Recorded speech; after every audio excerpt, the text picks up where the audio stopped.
first taking a look back to the Wisconsin series, didn't get the results you wanted, but what really stood out about your team from those games that maybe you can use going forward against Minnesota? Yeah, I think Game 2 was a much better game for us.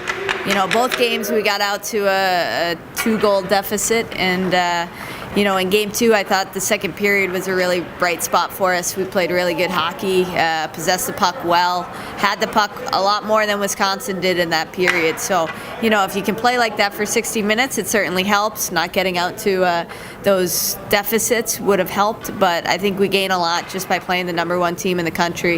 Going into their building, which is a very tough building to play in, I think we just learned that, hey, you want to play with the big boys, that's what it's like. And that preparation should help us this weekend because Minneapolis will have a great crowd as well. Pretty confident coming back from Vermont.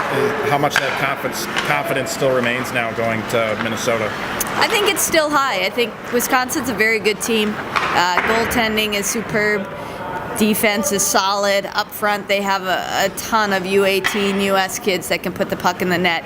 And you learn what it takes to be the #1 team when you play against them. But like I said, that 3-1 game on Saturday, I think, showed that we can play with those teams. And if, you know, you start a little bit better than we had, I think the game was close and could have been even closer. So confidence is still high. I think getting to finish the semester against the Gophers is fun.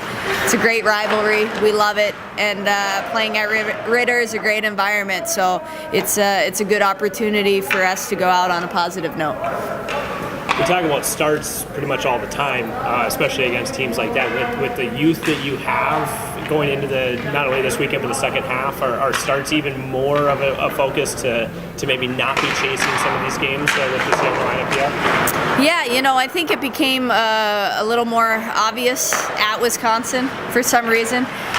It's a loud building. The fans are right on top of you, and Wisconsin's unbeaten at home, and if you look at their record at home over the past several years, they don't lose a lot, and their first periods there are usually quite good.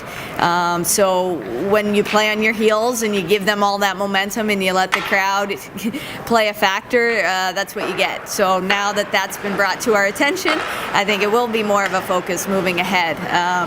Earlier in the year, I didn't think it was quite a problem, but like I said, when you're playing those big teams, you have to be ready right from the drop of the puck. Is there an advantage to you I mean, obviously it's 2 tough weekends back to back here on the road, both of them, but is there an advantage going from a Wisconsin immediately to a Minnesota where you can kind of treat the weekends kind of the same? Yeah, I think so. I think, you know, thankfully we learned what it's like to go into a hostile environment like Wisconsin, and Minneapolis will be very similar, and I think we're just better prepared for it, and we just went through it and we know what it's like, and so for that we are grateful that we had that experience in Wisconsin to better prepare us for this weekend. Playing the Gophers for the second time too, you think that's an advantage, especially for some of the younger players on the team?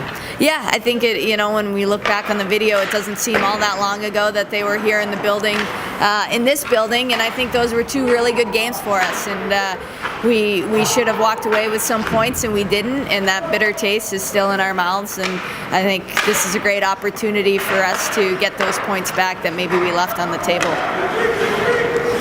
You talk a lot. Oh, sorry. Oh, go ahead. You talk a lot about growth.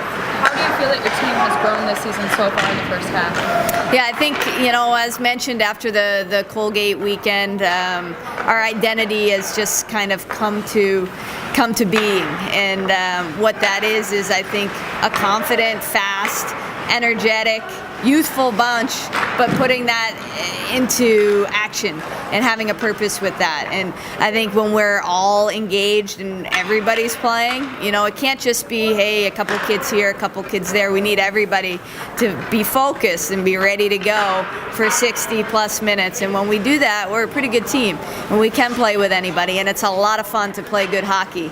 And I think that's what we learned when we were in Vermont, and at times last weekend, and hopefully more consistently this weekend. Biggest strength of your team right now, anything stand out? I would say depth. I think we have good depth at all positions, and I think when we're playing well, we can come at you in waves. Lines 1 through 4 have seen ice time, and back back on the D side of it, I think they're all playing pretty well too. So when we're rolling, I think we're a tough team to play against, like I said. And when we are playing well and the confidence is high, good things happen. Your team's going to have a couple weeks off of break to kind of mentally recap. How important is that? It's really important. I think it's valuable for them to get away from campus and away from hockey and just step back and have some time with their families and enjoy the holidays. And while doing that, maintaining the important things, staying in shape and staying on the ice as much as they can. But I think it's a long season. We've played 19 games so far this semester, 21 by the end. That's a lot of hockey, especially for some of the young players, but really for anybody in a semester, and a lot of road trips and just a lot of experience and a lot of learning. So it's good to hit the pause button, sit back, reflect, and have a plan moving forward, how we want to make the second semester better than the first, and what they need to do to get there. Maura, for you and Lou, this will be a recruiting stretch here while your team's off for 2 weeks. Yep, always. Has it been tough at all to get out and see as many games as you guys are used to down an assistant, or are you guys still able to keep up and such? We're able to keep up. I mean, it's very helpful to have Minnesota hockey being as strong as it is right now. So Tuesdays we're able to get out there and watch games, and there are plenty of midweek games that we can get to, and plenty of tournaments that we're able to see. And good thing we have some friends around the game that help us if we're not able to get up to Canada on a weekend when we have games. But coming up, like you said, there are a lot of holiday tournaments, and we want to be very active and make sure we're taking care of the program for the future.